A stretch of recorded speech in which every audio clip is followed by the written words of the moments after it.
मंच पर विराजमान महाराष्ट्र के राज्यपाल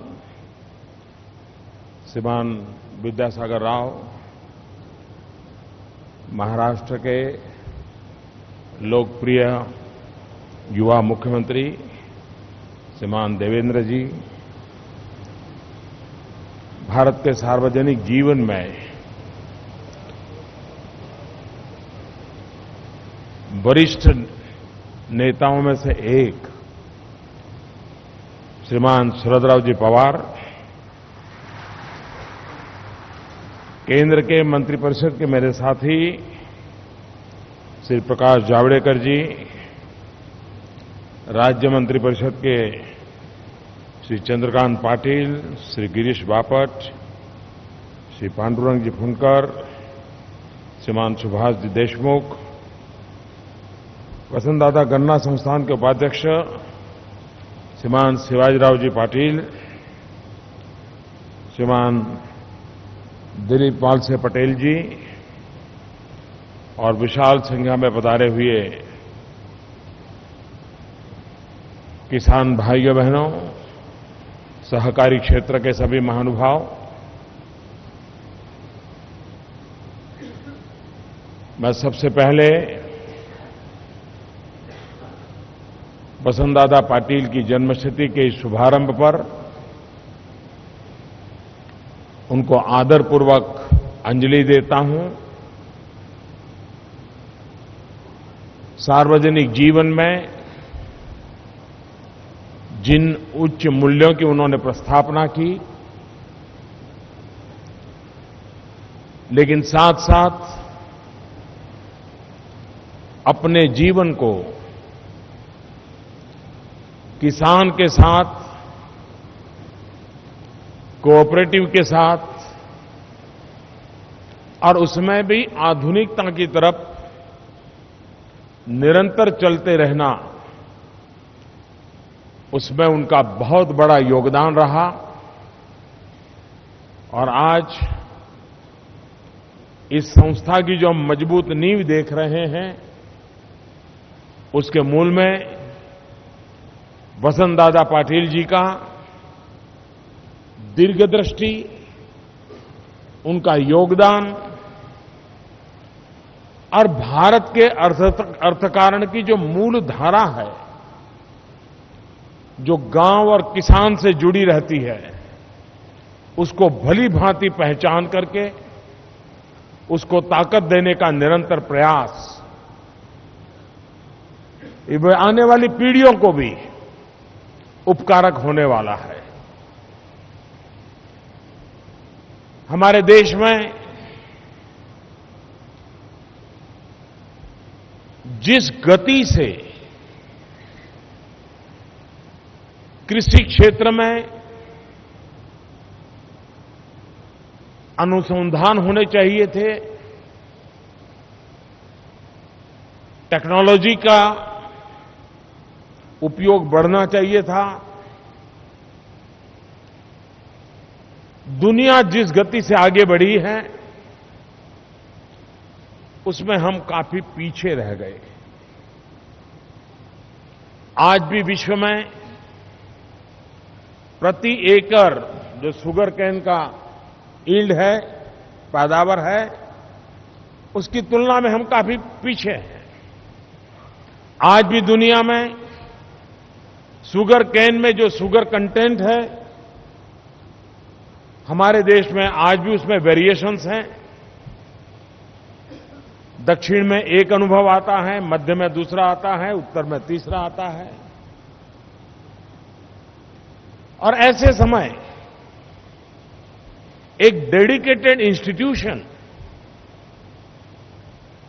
जो निरंतर वैज्ञानिकों को साथ लेकर के टेक्नोलॉजी का भरपूर उपयोग करते हुए और किसान जो भाषा में समझे उस भाषा में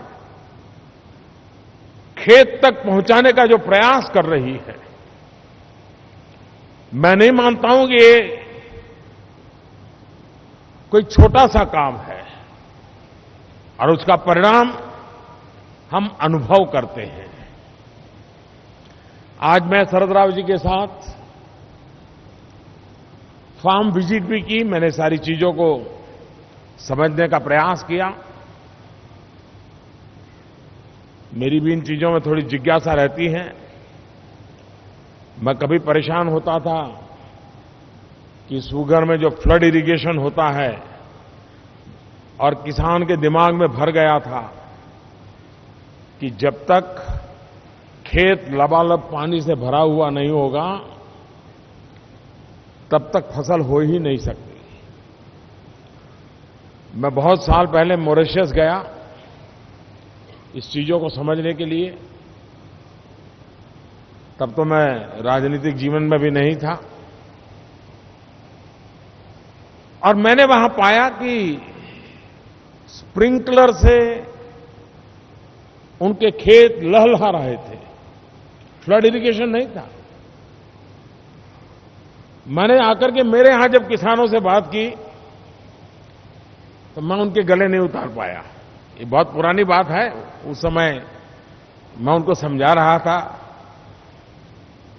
उनको जरा अजूबा लगता था कि इसको क्या समझ आती होगी, लेकिन मैं कोशिश करता था कि भाई ऐसा नहीं है। हम माइक्रो इरिगेशन से शुगर केन में बहुत अच्छे परिणाम ला सकते हैं। और इन दिनों मेरे लिए खुशी की बात है कि पानी का जैसा हम संकट अनुभव कर रहे हैं और विशेष करके महाराष्ट्र और गुजरात, यहां का किसान बहुत तेजी से शुगर में माइक्रो इरिगेशन की तरफ आगे बढ़ा है और उसका फायदा भी उसको नजर आया है।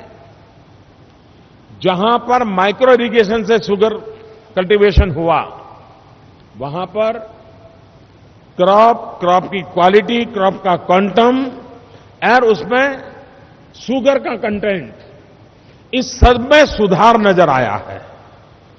और इसलिए धीरे धीरे शुगर इंडस्ट्रीज वालों को भी लगने लगा है कि अगर हम माइक्रो इरिगेशन की ओर उनको प्रोत्साहन देंगे तो अवश्य लाभ होगा। यहां जो रिसर्च इंस्टीट्यूशन चल रही है, दो चीजें हैं जिस पर अगर हम काम कर सके। मैंने सरकार के इन विभागों के साथ पहले एक बार बात की थी। दुनिया में जो शुगर है उसकी जो दो गांठ है, उस दो गांठ के बीच में अंतर ज्यादा होता है। हमारे यहां जो शुगर है उसकी दो गांठ में अंतर कम होता है और उसके कारण हमारा शुगर कंटेंट में लॉस जाता है, वेस्टेज मटेरियल ज्यादा निकलता है। हमें जेनेटिक इंटरवेंशन से हमारे शुगर केन के ये जो दो गांठ होती है, ये इसका डिस्टेंस कैसे बढ़े। अगर ये बढ़ता है तो हमारा शुगर कंटेंट भी बढ़ेगा और उसके कारण जो वाटर कंजम्पशन है वो भी कम उसकी आदत लगती है, क्योंकि उस गांठ के कारण उसको ग्रो करने में ज्यादा ताकत लगती है। अगर इस पर हम ज्यादा रिसर्च कर पाएं, लेकिन करते तो हम शुगर के लिए हैं, ये इंस्टीट्यूशन भी शुगर के लिए डेडिकेटेड है, लेकिन एक और क्षेत्र है जिसमें अगर शरद राव जी इनिशिएटिव लें और यहां के साइंटिस्ट कुछ काम करें, और दोनों एक ही नेचर के काम है, और वो है बाम्बू। बाम्बू की खेती का एक ग्लोबल मार्केट है, लेकिन हमारे देश का जो बाम्बू है उस बाम्बू का भी प्रॉब्लम ये है कि उसका भी दो गांठ का जो बीच का अंतर है वो बहुत कम है, और उसके कारण बाम्बू से वैल्यू एडिशन और जो बाय प्रोडक्ट होते हैं उसमें हमारे किसान को जितना चाहिए उतना फायदा नहीं होता है। बाम्बू की खेती पानी की भी जरूरत कम और पैदावार ज्यादा की संभावना है। जिस जेनेटिक इंटरवेंशन से हम शुगर के में बदलाव ला सकते हैं, मेरा मोटा मोटा अनुमान है, मैं साइंटिस्ट नहीं हूं, साइंटिस्ट लोग इसमें ज्यादा मदद कर सकते हैं, बाम्बू में भी यही रिसर्च साइमल्टेनियस यहां अगर चल सकती है और हम ग्लोबली कॉम्पिटिटिव बाम्बू क्वालिटी अगर हम लाते हैं तो हमारे देश में एक नया क्षेत्र एग्रो इकोनॉमी का हम प्रारंभ कर सकते हैं। उस दिशा में करने की दिशा में सोचा जा सकता है। दूसरा जो विषय है, जमीन कम होती जा रही है। किसान का परिवार पीढ़ी दर पीढ़ी बच्चों में जमीन के टुकड़े बढ़ते चले जा रहे हैं। जनसंख्या वृद्धि के कारण भी जमीन कृषि की कम होना और बाकी उपयोग में बढ़ना स्वाभाविक होता जा रहा है। ऐसी स्थिति में किसान का भला तब होगा जब हम प्रति हेक्टेयर हमारी उत्पादन क्षमता को बढ़ाएं। प्रति हेक्टेयर उत्पादन क्षमता भांति भांति के फर्टिलाइजर का ढेर करने से होता है, ऐसा नहीं है। वैज्ञानिक तरीके से संतुलित उपयोग करने से ही होता है। खुशी की बात है कि पहले शुगर का किसान इस बात को स्वीकार करने को तैयार नहीं था कि हम दो शुगर केन की लाइन के बीच में भी कोई तीसरा क्रॉप कर सकते हैं। अब खुशी की बात है कि खास करके पल्सेस, तूर दाल के लिए, मूंग के लिए किसान अब शुगर केन के बीच में भी धीरे धीरे वो खेती करना प्रारंभ किया है। और जिन्होंने ड्रिप इरिगेशन या स्प्रिंकलर का उपयोग किया है, उनके लिए एक बहुत सरलता हुई है। एक प्रकार से बाय प्रोडक्ट है। शुगर से जो आपको इनकम मिलती थी वो तो मिलती है, ये बीच वाली जगह जो पड़ी थी उसमें अतिरिक्त क्रॉप करने के कारण कुछ लोग सब्जी में गए हैं, कुछ लोग फ्लावर में गए हैं और ज्यादातर लोग पल्सेस में गए हैं। हम चाहते हैं पल्सेस को हम प्रमोट करें। आज भी भारत को बहुत बड़ी मात्रा में पल्सेस का इंपोर्ट करना पड़ता है। पल्सेस की हमारी रिक्वायरमेंट बहुत है और इसलिए हम शुगर के साथ साथ पल्सेस को अगर बढ़ावा देंगे तो एश्योर्ड मार्केट की गारंटी है। एकाध बार शुगर फैक्ट्री में उतार चढ़ाव आएगा तो भी हमारे किसान को उस एक वर्ष संकट में से निकलने में भी ये बीच वाला जो जगह का खेती का काम है उससे उसको फायदा हो सकता है। और उस दिशा में जितनी ज्यादा रिसर्च हो सके उस रिसर्च को करने की मैं आवश्यकता देखता हूं। आज तक हमारा शुगर केन से, गन्ने से जुड़ा हमारा जो किसान था, उसका पूरा नसीब शुगर मिल पर डिपेंडेंट था। शुगर मिल ही उसका भाग्य तय करती थी। जहां कोऑपरेटिव बेस मजबूत रहा और वसंत दादा पाटिल कहो या शरद राव जी के पिताजी के जमाने की बात करें या वेंकुटराय मेहता करके गुजरात के एक बहुत बड़े कोऑपरेटिव के डेडिकेटेड नेता थे, इस पीढ़ी ने कोऑपरेटिव की ऐसी जड़ें जमाई कि जिसके कारण आज गुजरात, महाराष्ट्र के किसानों को यह अनुभव है कि इस कोऑपरेटिव बेस के कारण कुछ न कुछ मात्रा में संकटों के समय उनको मदद मिल जाती है। लेकिन ये समय की मांग है कि हमने हमारे वैल्यू एडिशन में ग्लोबल इकोनॉमी को अब नजरअंदाज नहीं कर सकते। दुनिया में अगर शुगर ज्यादा हो गई तो भारत की बड़ी पिटाई हो जाती है। दुनिया में शुगर कम हो गई तो भारत को मौका मिल जाता है। कभी कभार भारत के लिए मार्केट का अवसर होता है, लेकिन अकाल होता है तो किसान उस पर दबा हुआ होता है, तो हम उस अपॉर्चुनिटी का फायदा नहीं ले पाते। एक ऐसी अवस्था में से हमारे इस क्षेत्र को संभालना पड़ता है। उसमें एक मार्ग है जिसमें हम एश्योरेंस पैदा कर सकते हैं, वो है इथेनॉल। आज भारत को एनर्जी का इंपोर्ट सबसे बड़ा जो हमारा विदेशी मुद्रा के पैसे जाते हैं, वो पेट्रोल, डीजल, ऑयल इस सब में जाते हैं। इथेनॉल से हम इस इंपोर्ट को कैसे कम करें? हमारी पब्लिक ट्रांसपोर्टेशन सिस्टम और दुनिया के ब्राजील जैसे अनेक देश हैं जिन्होंने इथेनॉल का बहुत ही उत्तम तरीके से उपयोग करके पेट्रोल वगैरह को बचाया and environment friendly transportation system को लाया। हम भारत में इसकी उपयोगिता को कैसे बढ़ाएं? पिछले 2 वर्ष में इथेनॉल का उत्पादन और उसकी बिक्री 3 गुना हुई है। इतिहास में हाईएस्ट ये 2015-16 में हुई है, लेकिन फिर भी हमारी क्षमता के हिसाब से ये काफी पीछे है।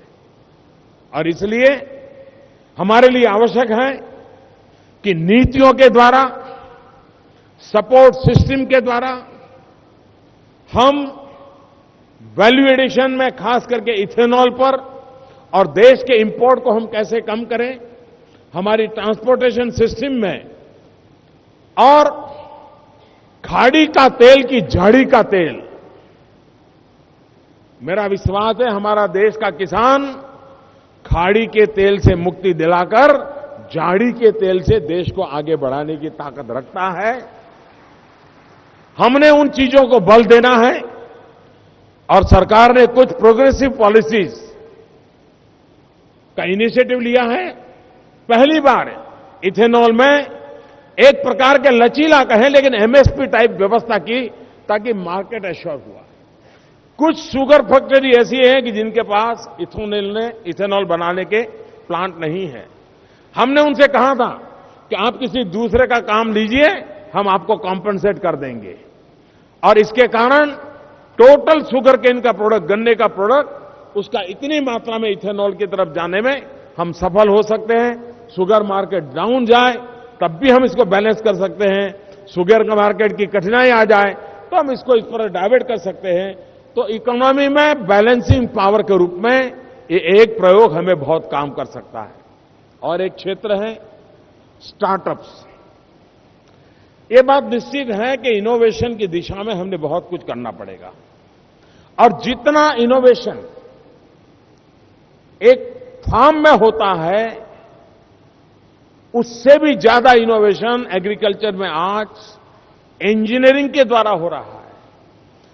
जैसे medical science totally technology driven हो रहा है, टेक्नोलॉजी जो पूरी तरह मेडिकल साइंस में बहुत बड़ा रोल प्ले कर रही है, वो दिन दूर नहीं है जब एग्रीकल्चर सेक्टर में भी टेक्नोलॉजी बहुत बड़ा मेजर रोल प्ले करने वाली है। हम हमारे नौजवानों को, हमारे साइंटिस्टों को, हमारे टेक्नो एक्सपर्ट्स को स्टार्टअप्स के द्वारा मौका दें, इनोवेशन का मौका दें। वसंतदादा पाटिल के इंस्टीट्यूशन के द्वारा हम शुगर पर केंद्रित होकर के खेत और शुगर के बाय प्रोडक्ट और उसके लिए कुछ मशीन्स का इनोवेशन, मैंने अभी देखा जिस प्रकार से दूध के फैट निकाले जाते हैं, वैसे ही शुगर कंटेंट का फैट, शुगर का क्या स्थिति है, मशीन से निकाला जा सकता है। ये मशीन आज पॉपुलर हो रहे हैं। लेकिन ऐसे बहुत छोटे छोटे मशीन हमारे नई पीढ़ी के युवा होनहार नौजवान कर सकते हैं। स्टार्टअप्स को हमने बल देना है। हमारे स्टार्टअप जितनी बड़ी मात्रा में एग्रीकल्चर सेक्टर में आएंगे, हमारे देश का किसान का कृषि एंड वैल्यू एडिशन दोनों का काम बहुत ही उपकारक होगा। और इस दृष्टि से मैं समझता हूं कि हमारे देश में एग्रीकल्चर में जो सेकंड ग्रीन रिवॉल्यूशन की बात होती है, वो सिर्फ खेतों की साइज और कृषि उत्पादन यहां तक सीमित नहीं रह सकती है। कृषि उत्पादन के प्रकार, genetic intervention, technology upgradation, value addition and market. इन दिनों सरकार ने प्रधानमंत्री फसल बीमा योजना के द्वारा किसान को सबसे ज्यादा सुरक्षित करने वाली योजना बीमा योजना लाई है। सॉइल हेल्थ कार्ड के द्वारा किसान को अपनी जमीन में क्या किसान की एक समस्या रही है, अगर बगल वाला किसान लाल डिब्बे वाली दवाई ले आया और उसने अगर छिटक दी तो उसको लगता है मैं भी लाल डिब्बे वाली दवाई ले आऊं। अगर बगल वाले किसान ने इतना पीला पाउडर डाल दिया तो उसको लगता है मैं भी पीला पाउडर डाल दूं। दोनों की जमीन का स्वभाव अलग है, दोनों की जमीन की आवश्यकता अलग है। एक की जमीन में कुछ गुण ज्यादा है, किसी की दूसरे की जमीन में दूसरे गुण ज्यादा है। सॉइल हेल्थ कार्ड के द्वारा हम अपनी जमीन की तबीयत जाने। मनुष्य के शरीर में जिस प्रकार से आज डॉक्टर जब तक कि आप ब्लड टेस्ट नहीं करवाते, यूरिन टेस्ट नहीं करवाते, पैथोलॉजिकल रिपोर्ट नहीं आता है, दवाई नहीं देता है, जमीन का भी वैसा ही है जैसे मनुष्य के शरीर का है। हम भी अपना सॉइल हेल्थ कार्ड बहुत बड़ी मात्रा में हमारे स्टार्टअप्स सॉइल टेस्टिंग लैब बना सकते हैं। हमारे किसान भी अपनी कोऑपरेटिव सोसाइटी के द्वारा सॉइल हेल्थ लैब बना सकते हैं। और हमारे किसान को आदत लगनी चाहिए कि हर वर्ष फसल में जाने से पहले एक बार जमीन की तबीयत का खबर दे ले और उसके अनुसार अपना टाइम टेबल बना दें। आप देखिए हमारा खर्च बहुत कम हो जाएगा। महाराष्ट्र सरकार ने एक बड़ा इनिशिएटिव लिया है सोलार पंप का। सोलार पंप की मूवमेंट को हम अगर किसानों तक ले जाएंगे तो हमारी कॉस्ट इफेक्टिव फार्मिंग, बिजली का खर्चा, पानी का खर्चा सबसे ज्यादा होता है। अगर हम सोलार पंप को, भारत सरकार भी मदद कर रही है, महाराष्ट्र सरकार ने भी इनिशिएटिव लिया है, कोऑपरेटिव यूनियन भी उसके साथ जुड़े, और अगर हम बिजली बचा करके सोलार के द्वारा खेती में उपयोग लाना की दिशा में जाएं तो कॉस्ट इफेक्टिव फार्मिंग के लिए हमें वो बहुत लाभ कर सकता होता है और उस दिशा में हमने प्रयास करना चाहिए। मुझे विश्वास है कि आप लोग खेती के क्षेत्र में मुझसे 1000 गुना अनुभवी लोग हैं। और मैंने देखा है शरद राव जी को, वो कितनी राजनीति की आपाधापी में क्यों न हो, दिन में कितने ही राजनीतिक उठापटक के दबाव के नीचे क्यों न हो, लेकिन अगर किसान की बात आ जाए, खेती की बात आ जाए तो तुरंत वो एक्टिव होकर के उस काम को हाथ में ले लेते हैं। इतना उनका डेडिकेशन, उनका इस डेडिकेशन को मैंने देखा है। और इस फरवरी में सार्वजनिक जीवन में 50 वर्ष जनप्रतिनिधि का उनका समय हो रहा है। मैं अभी से बधाई देता हूं।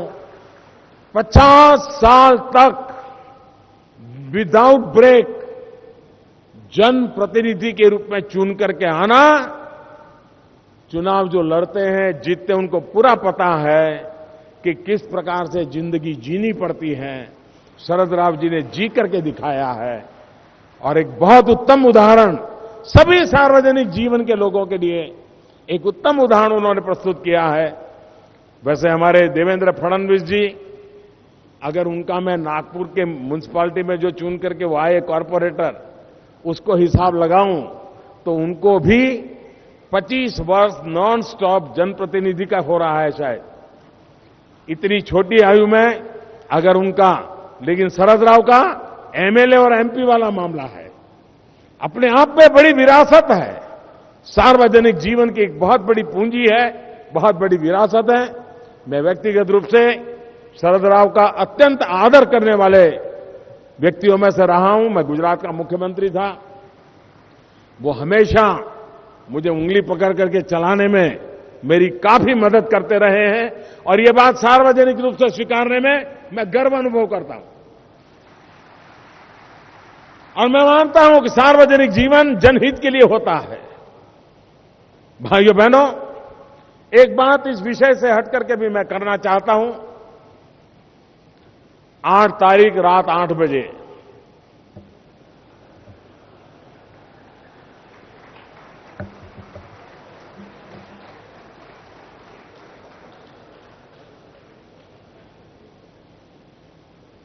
हम जानते हैं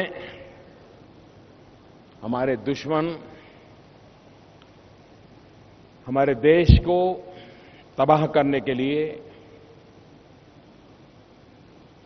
उनके अपने देश में जितनी करेंसी छापते हैं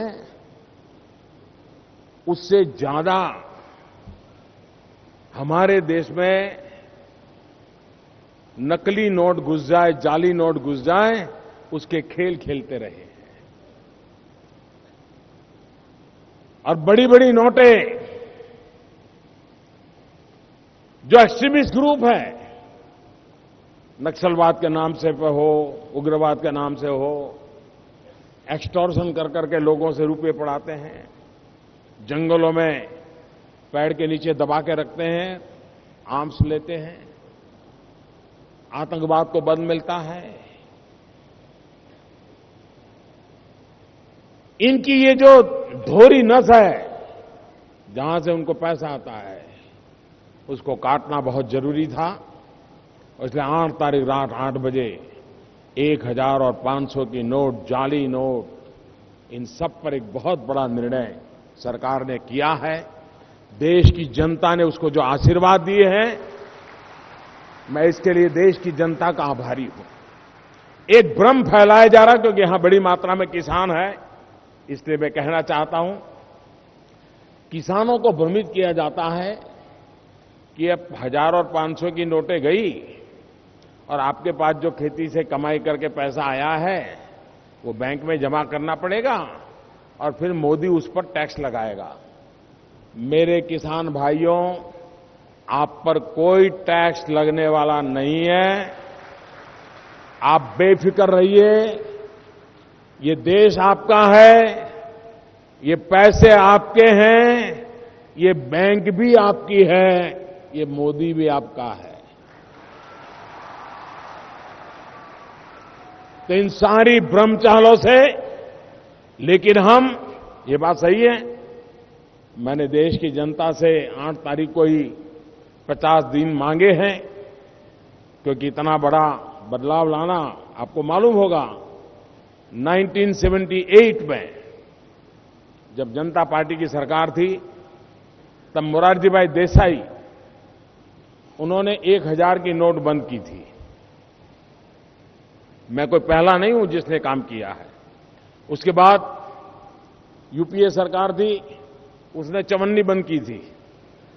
आपको शायद याद होगा, उन्होंने चवन्नी पर प्रतिबंध लगाया था। अब वो तो आप जाने, लेकिन मोरारजी भाई ने 1000 की नोट पर बंदी लगाई थी। लेकिन उस समय रिजर्व बैंक ने टोटल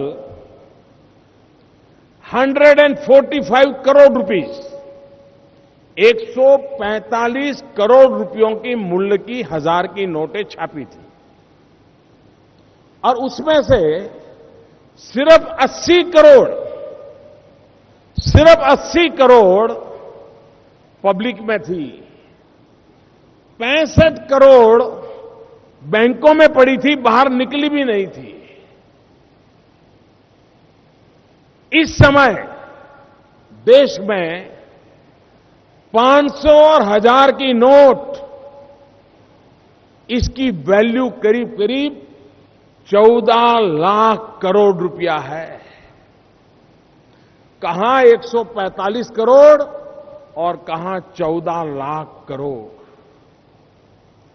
और इसी का फायदा दुश्मनों ने, समाजद्रोहियों ने, भ्रष्टाचारियों ने इसका फायदा उठाया है। अगर इसको जड़ मूल से नहीं उखाड़ के फेंकेंगे तो देश की भावी पीढ़ी को उसके सपनों को पूरा करने में हमारी व्यवस्थाएं ही रुकावट बन जाएगी। और इसलिए मेरे प्यारे भाइयों बहनों, ये मैं नहीं कह सकता कि इतने बड़े निर्णय से कोई तकलीफ ही ना हो। मैंने पहले दिन कहा था, असुविधा होगी, कष्ट होगा, तकलीफ होगी, लेकिन इससे 70 साल की बीमारी, इससे मुक्ति का रास्ता खुल जाएगा। मेरे भाइयों बहनों, भावी पीढ़ी के लिए रास्ता खुल जाएगा। गरीब मध्यम वर्ग का आदमी गर्व के साथ माथा ऊंचा कर करके जी सकेगा।